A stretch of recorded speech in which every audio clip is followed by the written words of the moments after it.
आणि आता जिल्ह्यांच्या टॉप 9 बातम्या। रामगिरी महाराजांविरुद्ध धाराशिवमध्ये गुन्हा दाखल। मोहम्मद पैगंबरांबाबत वादग्रस्त वक्तव्य केल्याप्रकरणी रामगिरी महाराजांवर गुन्हा।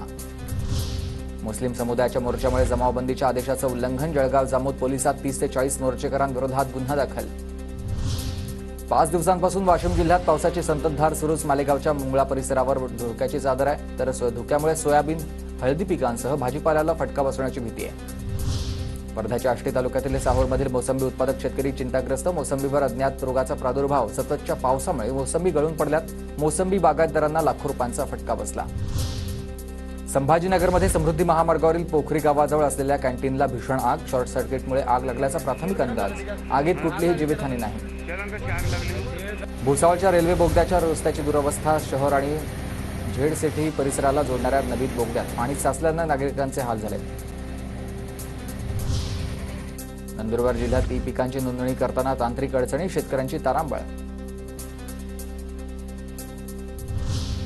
नागपुरातील नॅशनल कॅन्सर इन्स्टिट्यूट आणि मॉरिशस सरकार यांच्यामध्ये सामंजस्य करार। मॉरिशसच्या कर्करोगांवर आता नागपुरात उपचाराची सुविधा।